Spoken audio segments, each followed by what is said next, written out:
Hey there, I'm Kevin. And I'm Jamie, and we're your co-hosts for Two Clicks in a Pod. Join us as we explore our missed times, stories, and memories due to divorce and a 1,000-mile separation. I can't wait. You ready to get into it, Kev? I am. Hey, Jamie, you think you're going to swear? Oh yeah, consider yourselves warned.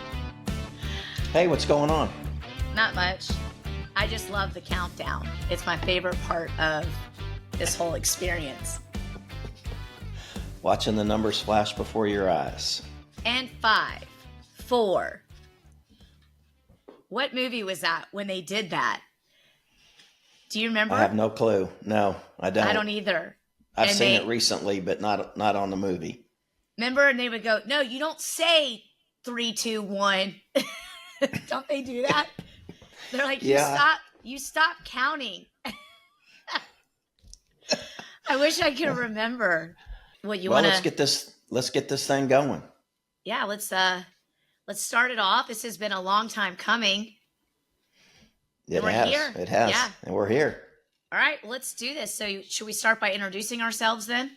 I think so. That's a good place to start with an introduction. All right. Well, how about this? Age before beauty, Dad. Well, sure. I'll win that. I'm good with that. Hi, everyone. I'm Kevin. I'm a 69-year-old father of 3 and a grandfather to 8. Believe it or not, they've nicknamed me Peepaw. Where that came from, story in itself, but no joke, it's true. Biggest difficulty there is trying to figure out how to sign a card or a gift. How you're going to spell Peepaw. How do you spell Peepaw? How do you spell it? Let me tell you, I've looked it up. I've researched it. It is a valid name for Grandpa. So I was pleased to say that. But just as it sounds, it's the P-E-E-P-A-W. So okay. Some people shorten it. Some people make it a little cuter, but I've just rolled with Peepaw. P-E-E-P-A-W. All right. I've been messing that up. I've just done one E. Well, it took a while to perfect that, actually. All right. Well, continue, Peepaw. Continue. I am one of 4 siblings. I actually am the oldest and have 3 younger sisters, which I am proud and thankful that I am the oldest.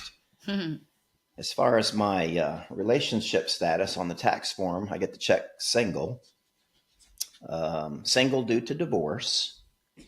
But currently in just a wonderful relationship with just a beautiful and wonderful woman named Suzanne. That's Suzanne. That's Suzanne.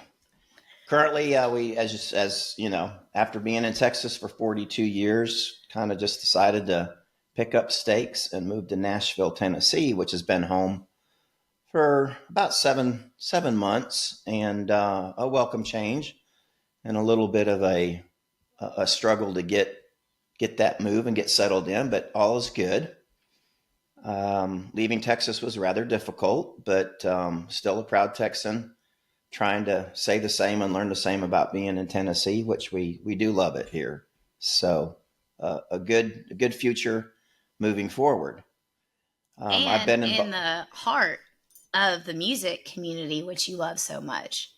Yes, I do. I do love the music community, and that's really been exciting. Yeah. So I've had a professional career for 45 years. As a graduate from Virginia Tech, a proud Hokie, got a degree in civil engineering and really focused on structural design, but have led my own successful firm now for almost 40 years, getting real close, as well as pursuing other entrepreneurial opportunities and startup type projects of my own. It's all been good. It's just hard to believe that at 69 years old and still feeling like you're 35 years old. So as people have often said to me, like, your dad looks really young. I'm like, you're young at heart. Young at heart keeps you, what do they say? You are the way you feel, or you look the way you feel. Is that a saying? Yeah, you do. Am I getting that right? You are. And I think it's funny how everyone who has recently, old friends that have seen me or since the move and going back or whatnot, just, number one, they just recognize that I'm happy. So, and that it's all good. So that is good. Yeah. But in any event, in present day today, we're here for a reason. And the reason is, a new adventure and a new beginning. Yeah. And thus, I can introduce myself as Kevin McClintock, a co-host of the 2 Clicks in a Pod podcast. That's right. What the heck is your name? Yeah, I'll take that then as my cue. My name is Jamie McClintock Edwards, and I guess we did the spoiler there. I am the second child to Kevin, one of 3, the middle child. My youngest sister is 10 years younger than me, so I think I held the title for the baby for a while, and I probably still keep that persona at times, even though technically I am no longer the baby, the middle child. I am also I would say a business professional. I've been working for the same company for 20 years, which as someone who doesn't own the company is pretty unheard of. And in that pursuit, I feel like I really found myself and grew as an individual through the growth of learning just about how to be a professional, how to work in business. It was like learning skills while learning life. And I've just been very fortunate to be part of an organization that is truly like family. But in that, I took a focus in human resources, which led me to obviously a foundation of communicating with people, working with people, leading people, and really found my passion in organizational development, cross-departmental communication, and just process improvement. And I can definitely tell you, as I was graduating from college, I'm a graduate of Florida State University, proud Seminole right here. I left there not knowing what I wanted to do in life. I had no clue, other than I was told by all of my parents that the party was over and it was time to get a job. I don't even know if you know this, but Lindsay and I had talked about we were going to go backpacking through Europe after graduation. And I approached Stu about that. Stu, my stepfather.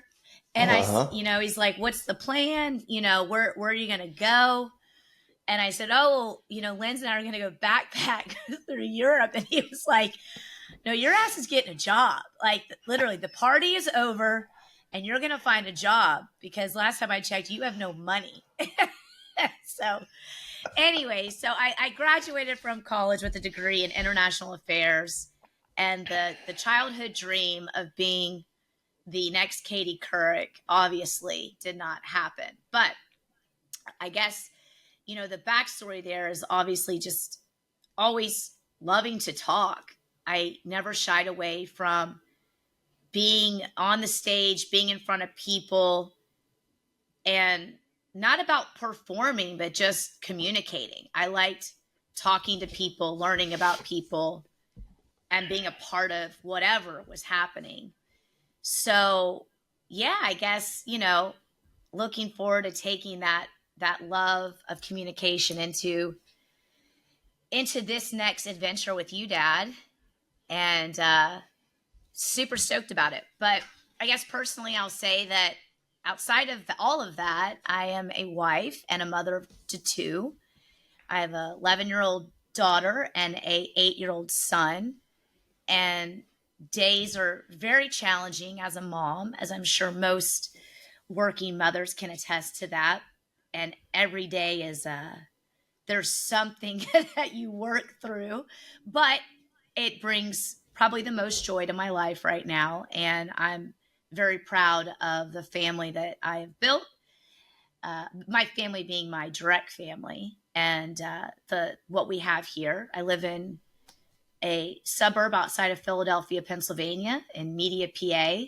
So a Southern girl living in the Northeast. and just loving every minute of it. I too, I guess, can say I am the co-host to Kevin McClintock for the Two Clicks in a Pod podcast. Yeah, I mean, thinking back on your 20 years of watching you grow in that position, or better yet, under that employ, they threw everything at you. I mean, you've worn as many hats, I think, as they could find, and in doing so, obviously, have learned to manage time, manage everyone, and just be very successful at your position. So kudos to that, young lady. Yeah. Thank you. It's pretty wild, but you can get very deep in these thoughts where you can truly see that, everything happens for a reason. And I believe that my company, not mine as being that I own it, but who I work for, was a very important part of my journey. And yeah, I'm just super fortunate for that. So, but like anything else, after 20 years, you need another challenge. You need hobby, right? You need something to do. I don't have any real hobbies. It's funny. I talked to Chris about that. He plays guitar and at one point played hockey and did all those things. And as an adult, I've never really carried a hobby. So I've always said, well, talking is my hobby. I like to talk. So here we are. We're going to start this into this medium of podcasting. I guess collectively would say we both think we've got something special to share and to say. Hopefully others will feel the same way. I don't know about you, but every time I tell somebody we're doing this, the first question is usually, what are y'all going to talk about? Totally relate to that. Yeah. Or what's it about? Why are you doing this? So maybe we talk about, the backstory of why are we doing this, Kevo? Well, it's like you said, it's all about storytelling. You being one that has always loved to talk, I was always one and of a generation where you didn't acting out and taking command of the stage wasn't really the right thing to do. But in any event, just in shyness and being timid for most of my younger years, finally finding a voice just showed me how fun that really was. So, and I do totally relate with everybody asking, what the heck are you guys going to talk about? And well, we have so many things as we've discovered, just, being from a part of one another, just stories that haven't been shared and storytelling of missed times, missed opportunities that you and I have not had living on the East Coast and me in Texas. But anyway, all about the story. And this is a subject that I've pursued a bunch in recent years of just, a lot of reading about storytelling, a lot of the command that it can create, the interest that it can create, but really have to put a lot of that love to a storyteller, to Uncle Ez, who my mom's youngest brother, and how Uncle Ez, as a state trooper at the time in the state of Kentucky, would just share one story after another, whether it was a patrol story or him being an investigator and things of that type. But he just commanded the audience. The audience sitting around a campfire, and nobody wanted to get up, move, and or not listen. So it showed serious intent in his stories, but yet good humor and a lot of fun and lessons learned and lessons that we took away. So he was almost like someone that literally you could have told him, and wouldn't it be fun today if we could talk to him and tell him, you realize you could write, those books like, making a website for dummies or football for dummies or whatever. I feel like he could have written a book, storytelling for dummies, because he just had this ability to captivate an audience. You think about if you're watching a TV show and you see like someone telling a story and you get so raptured into that, like that was him, with sound effects and details and you didn't have to know anything about what he was talking about. And you just were like, this is awesome. I remember that. And I just, God, it made you fall in love with him. You wanted to be around that person. Oh yeah. We adored him. It was, and just his interest in his pursuits, his hobbies, his, his relationship, through discovery of, Native Americans and working in investigations of trying to find the issues with regards to grave desecration. And he was a love of just good comedy. I mean, everybody, in our day and age, we tend to recite movie lines or comic lines that come from movies. Yeah. He would always recite lines of comedic albums that he would listen to, or tapes that he would listen to that were just sound and sound waves, not picture or anything but audible. So just a great guy that provided magic. So you said you started looking into it. Like, do you attribute that to kind of like where you are in your stage of life? You're just kind of interested in starting to, quote unquote, write it down. Not like you're nearing death or anything, but you are, closing a chapter or getting close to. Yeah, I think it came from a lot of, reading. And when I say reading more business type stuff, being the founder of my company and now in a CEO role versus an active day-to-day position, and, having mentored and tutored, all my hires over the years of just trying to share your experiences, professionally, as well as, just day-to-day experiences. So that's, and I always thought I could pen those family experiences, work experiences. I thought, wanted to write a book. I've always told everyone I was going to write a book in my retirement years. So just in this transition of trying to get the company set up for moving on, or its second wave, and my second wave, what's going to be my next talent, and better yet, getting invited on a podcast a few years back, and being able to see the planning and the paperwork and the scripting and everything that was going on behind the scenes, and handed a questionnaire of 50 questions to talk about in this podcast. It showed me that it was going to be storytelling. It was going to be talking about myself as a youngster, where I went to school, how I decided on my career, what brought me in, what makes me tick. How have I been successful in what I've done for the last 40 years on my own. And it was great. It was fun. It was easy. Being interviewed versus being lead, I think, made it much easier. And then again, the host having a true interest in what was being said and he could hear. So a lot of good interaction going on, and funny stories. And then feedback is immediate. I mean, just as soon as we got off the podcast, and in the next few days, the phone was ringing, and people had surprisingly heard me describing to it. Stories at, school and college and throughout the career of what's going on. I didn't know that. I didn't know that about you. I never knew that you were the Hokie Bird. I never knew that you went to Virginia Tech. Things like crazy stuff like that. So I was going to ask, like, did you find it easy to talk about yourself? Like, some people don't like talking about themselves. It makes them really uncomfortable. I don't tend to be that way.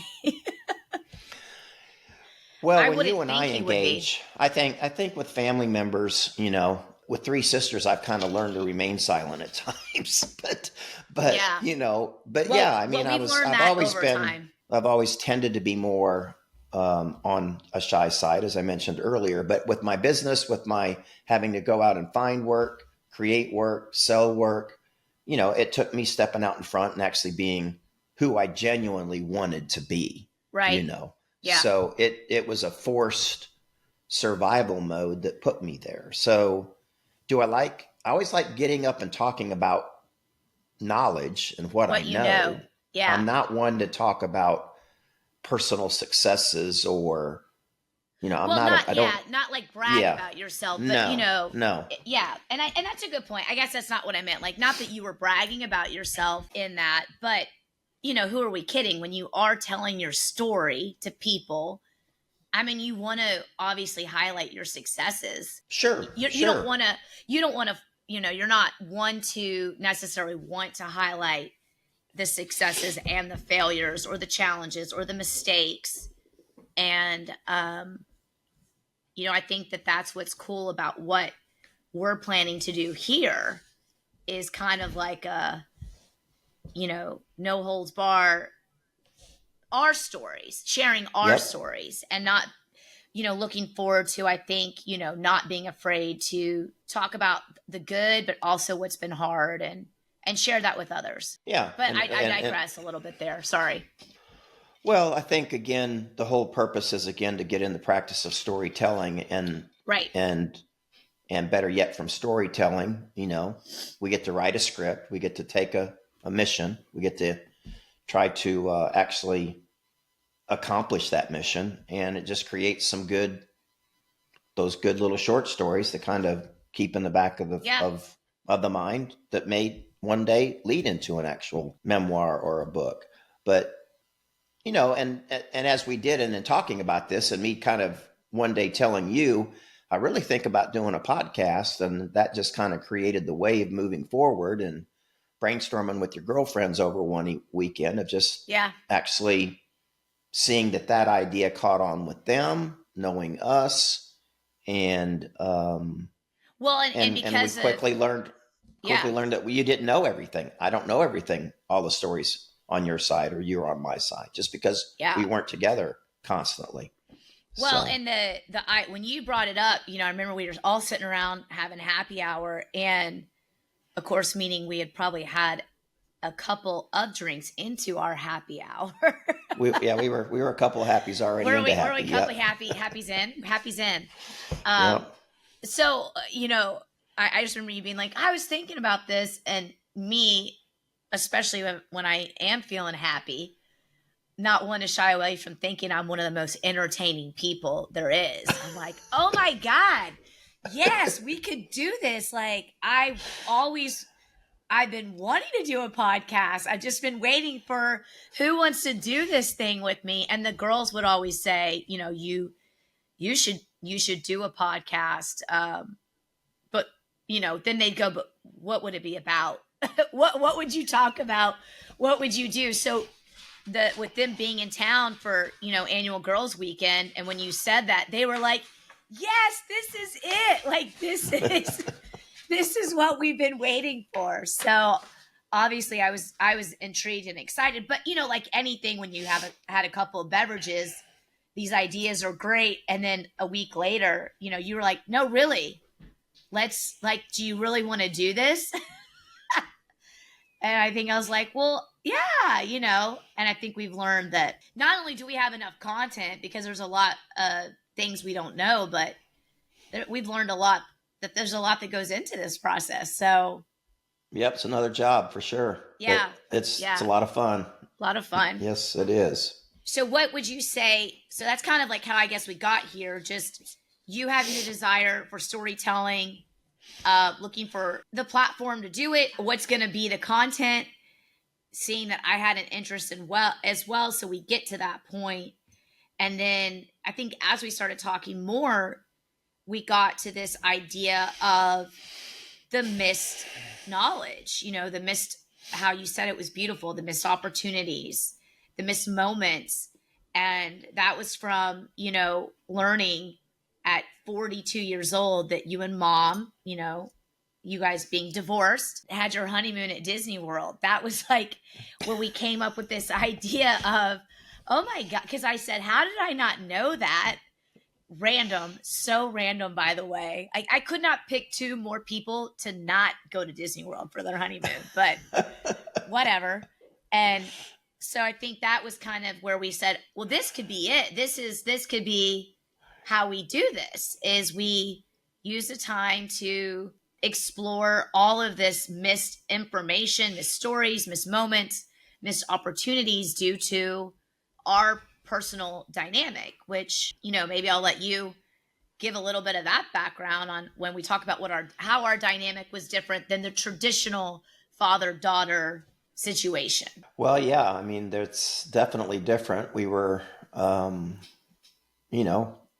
you were obviously very, very young, and everything was working rather smoothly in that separation period of still being in the area and having the opportunity to somewhat, share custody of just being integral in getting you to school or picking you up for school when your mom could or couldn't, and she was working, I was working.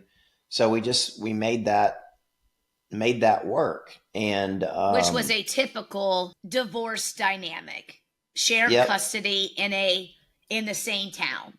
yep, Yeah. yep. And just, you guys, were just blocks away and not miles away. So that worked great, for a few years. And then, things changed. Your mom met Stu, and off to the East Coast, you guys left and moved away. And that distance of blocks was now, a long, long ways away. Right.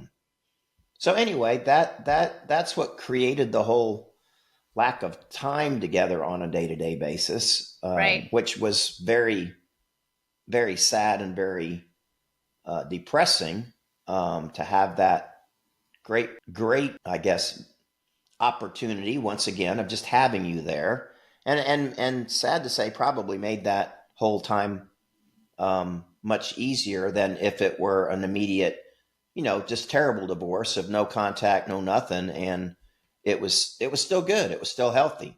Yeah. And always has been ever since. Just, always has been a healthy thing between your mom and I.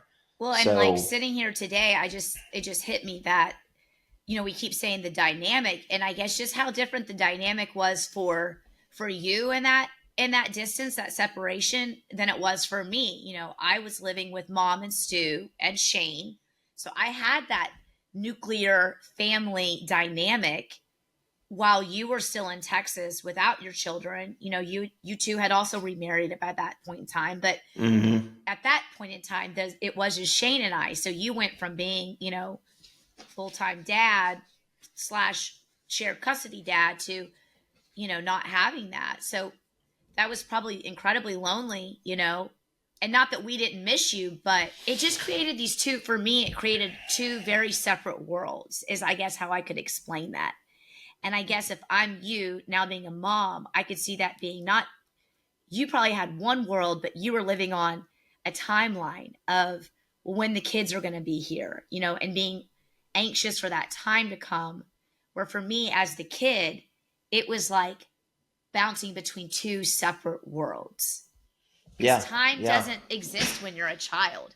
It's weird, Mhm. it's like as a child, you're just living, but you're living in your routines, your environment. So it just hit me as we're talking right now, just how even different our dynamic was in that same story. Yeah. And in Atlanta, it was, and we've talked about this and prepping for the whole podcast scenario, but you were in Atlanta, and really you were just a heavy drive. I mean, it was Yeah. probably a 12-hour drive to get there, but something that could be done, if, I just remember pulling out, last part of the day, driving through the night and stopping, and then being able to get there, early that following morning, Right. and either picking you up, bringing you back, or just, sometimes just staying the weekend. But yeah, that was as much distance as was there, probably 800 miles, if that, or pretty close to that. It was still doable by vehicle at the time. And, flying just wasn't done at that time as much as it is today. Yeah. And primarily done more for business travel than pleasure travel. And Right. then, so that got even further apart, moving to Orlando and knowing that, it was going to have to be a flight or, a heavy 2 days of driving, which Right. both of those were done as well. But which led to the status of unaccompanied minor. Yep. Yeah. Yep. Well, and that's, so I guess kind of back to why we think this could be interesting for others to listen to, is just that, not only the story of a father and a daughter learning about each other, that I think some take for granted, of knowing what they know in their own relationship. And, maybe it makes them sit there and appreciate what they had, or maybe that relationship has gone south, and seeing what we've overcome helps people realize, wow, I didn't have it that bad, or I want to get back to that. Like, look at how close these two are and everything they went through. And and not only just the separation that we went through because of divorce and me growing up in that world and you dealing with that separation, but as we've aged and I've become an adult, and you know, I think what's just been so to sit back and think and about our relationship is just how much we have evolved through these different stages. And man, do we have some stories to tell. We've got some really good stories. We've got some really sad stories of our relationship. And, you know, we keep saying, like, well, this isn't meant to be therapy, but I think it is meant to be a time of exploration, you know, of a relationship. And, you know, I think we've said maybe others out there can relate or again can find the desire to use what they've learned and heard to help them through their own challenges of what is always the most challenging dynamic of all, which is family. Yeah. And again, it's, that separation, as a child looking at you and looking at Shane and that distance, and better yet, just not being there. I know that there were the heartache and the lack of understanding as to how that happened or what happened. And right. Just the hard feelings or, where is dad? Why is dad not here? Why did dad leave? Or did dad leave? Or, what's nobody really understands any and all of that. And that's why it was so important that, any and every chance that was there from, a long weekend or a school break or summer, it was you guys on a plane and headed back to Texas in order to spend whatever time, we could get and the time that was available to have and make memories even at that time. So and to have fun, and you and mom were just, you both were so good about respecting each other's in your role, as parents to Shane and I, and not sharing. I've told people I know, friends I know that are have gone through divorce and have children, and I tell our story. I'm like, look, I can't emphasize enough like how important it is to protect your kids, like no matter what the two of you have, and obviously there's a reason why you're choosing to be apart and to separate or divorce. That's not your kid's burden to bear, and that, again, I spent the majority of the time with mom, and there was never any bad talking of you, any of that, so I never had this sense of, like you said, not that dad was bad, but it was a sadness for why is he not here? And I think, as we talk, our plan is to explore this kind of on a timeline, beginning with kind of the beginning, teaching me, learn more about you and your background, your childhood at the onset, and then to explore our relationship through our timeline. And I think I'm so excited to just share with you, because we've never talked about it, what I felt like getting on that airplane to come or to go, and then as I got older, the same, getting on that airplane to come and to go, because it changed, and we've never talked about that. So yeah, I think it's going to be, I'm looking forward to it, Dad. I really am. I think it's going to be a good time, and I think we're going to learn a lot, but I think we're going to have some fun. Oh yeah. Yeah, I'm sure we will. Well, that's what we do. That's what we do. We are fun, as we are often told. So how about this? I guess to the heart of the storytelling, obviously our podcast name is 2 Clicks in a Pod.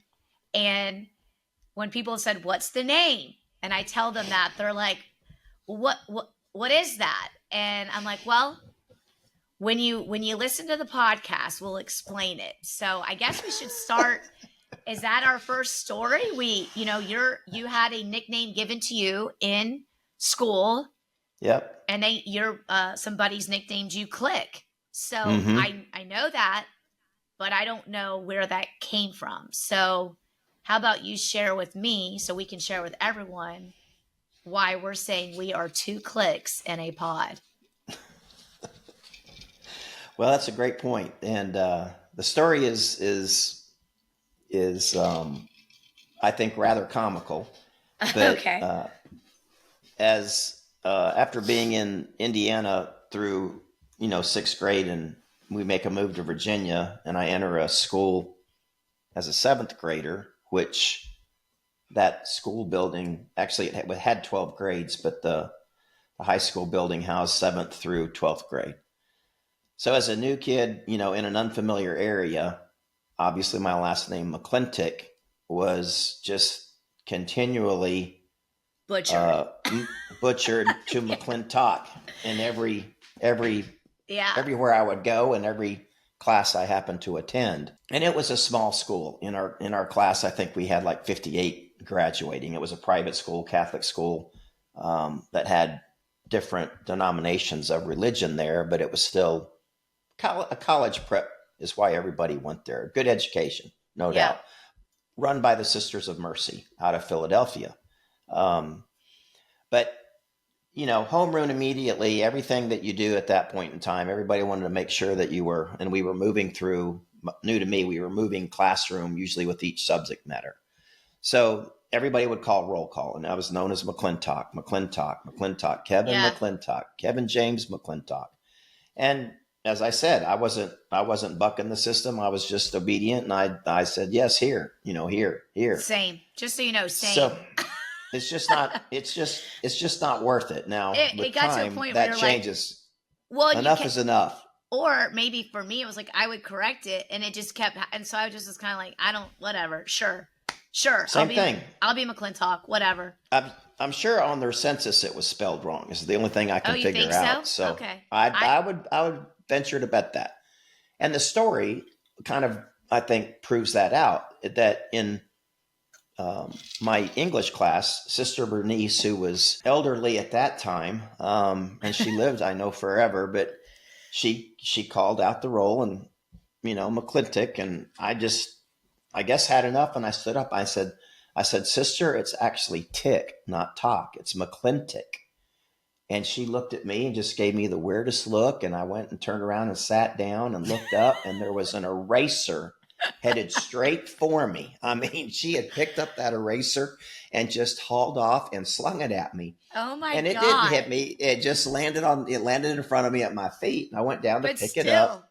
It's still, I said, and obviously she was upset about it. She was easy. She was easy to upset. And I'm not sure how, but I remember her slapping my hands one time with a freaking ruler. I can't imagine that I was talking. That wasn't like me back then. But anyway, just very disciplined in that classroom. So she made the point that, well, if you can't, it's right here. It's McClintock, and she said, you can't spell your own name. So that's what kind of made me feel so you like actually she was you saw it.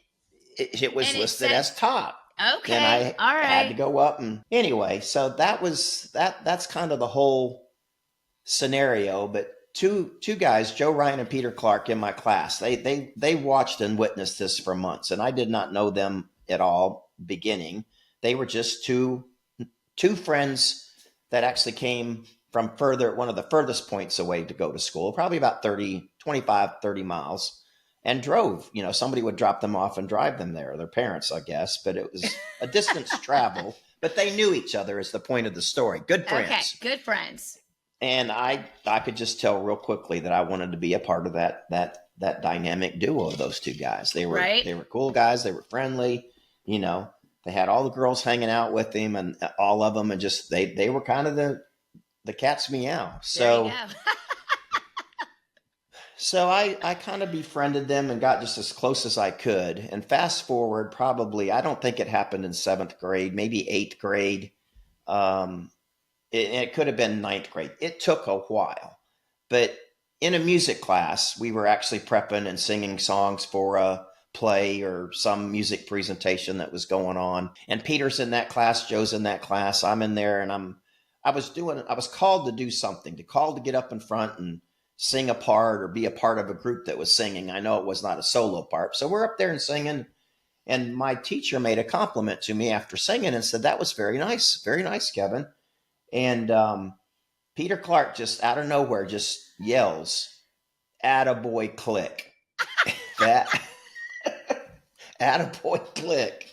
And I looked at him and I said, and then from that point on, that word just kind of was my tagline. I mean, it Well, just because he was the cool guy. quickly So moved. if He was said the cool guy. if he said it, everybody else was going to say it. Yep. And now So you were like, you were given a nickname by a cool guy. That's awesome. yeah, I felt pretty cool. So that name resonated, and Kevin was dropped, and click became my name, and just kind of caught on. So that was it for like the rest of school there, all through high school then. The rest of school, and we had 8. I mean, everybody that went to Virginia Tech with me, I mean, they would continue to call me Click. So it even resonated there. Amazing. And you told me Yep. that you went back and looked at your high school yearbook, because nobody calls you Click anymore, obviously. I mean, No, I've called you no. Kevo at least 3 times. Like, a lot of people in your life now call you Kevo. I call you Kevo, Peepaw, Pops, whatever. Not Click, yeah. Never Click. So, but you said you went back and even in your year, because, you're like, yeah, they signed my yearbook, Click. It's Click. It's it's the man they call Click. That's on 2 or 3. So it became renowned. Click. I love it. Yep. I love it. I wish that somebody had given me that a nickname. I didn't have Pete. I didn't have anybody giving me a nickname, but Julie. If Julie was in my class where they did the roll call, she would always say, "It's McClintock," and I just would look at her like, "Dude, I don't care. I don't know why you care." Like Dad, I don't think it said, because I would say I remember one time Julie said like, "It's McClintock." And the teacher actually looked down and then like looked back up and was like, "Oh yeah, that's right. I'm sorry." And because it was just that McClintock was more popular, from the movie, right? The John Wayne movie. Is that right? Was it John Wayne? Yes. And then the dressmaker, Jessica McClintock, which was very big in the 80s and the 90s. I don't know if she still makes dresses, but because everybody would say that. Oh, they would see my name and go like, "Oh, are you related to Jessica McClintock?" And I'm like, "No. First of all, it's McClintock." And like, why the hell would you assume I'm related to the dressmaker? And maybe because my name was Jamie, and I don't know. People are just like, I don't know. It's funny. I mean, at 69 years old, and visiting Mom last week. I mean, even then, the stories still come up of just people that mispronounce your name. Yeah. And not that it's just not unusual. It's not a big deal. It's just funny that it happens. But if you're giving them your phone number at the checkout in the grocery store and they're looking up your name, well, they can get Kevin and then they just stumble over the last name. Oh yeah. So it kind of goes. It's good proof that sight words are not working. You really, you really have to learn how phonics works. Yeah, the sight words are gone. Phonics is back.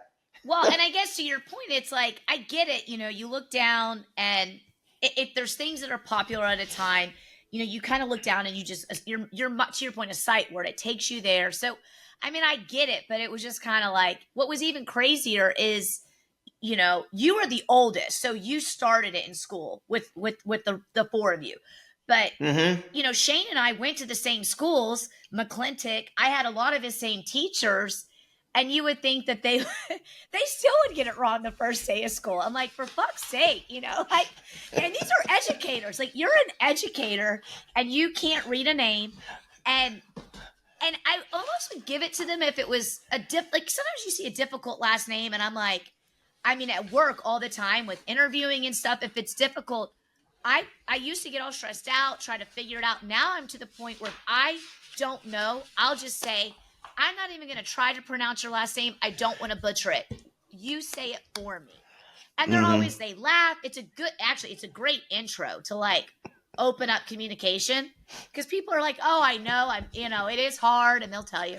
So anyways, that or they say, well, it's not as hard as it doesn't look like it's not as hard as it looks. Right. Say, Or like, well, no, that letter's silent. Like, yeah, don't pronounce that. But even my three sisters going to the same school, they would come back and tell me, oh yeah, this teacher, all she told me is that, oh, you must be Kevin McClintock's sister. So none of the girls took on the nickname of Click. No. They didn't deserve it. So no. Well, I never didn't get handed down. I never got Click. I was always just, it was, and you call me that, James. That's, I guess I would say when people are like, well, what was the kids are all into this. What was your nickname, Mom? I'm like, I guess I would just say James. People would just shorten my name, the syllables. That's what I remember your friends calling you was James. James. But we're making you an honorary abbreviation of your last name, and you are the second Click in the pod. So I'm super excited. I really think we need to push this nickname in our communities now. Call me Click. Well, I will. Yeah. I will say when I, obviously getting married, Chris's last name being Edwards, I was so excited because I'm like, if nobody's gonna mess this up, can't mess that one up. Nope. It's like Jamie Edwards. It's so simple, but what's funny is because I grew up always spelling my name. I go places now, and they'll say like, what's your last name? And I'll say, oh, it's Edwards, EDW. And I start spelling it, and sometimes Chris looks at me like, what are you doing? And I'm like, it's habit from years of always having to spell my name.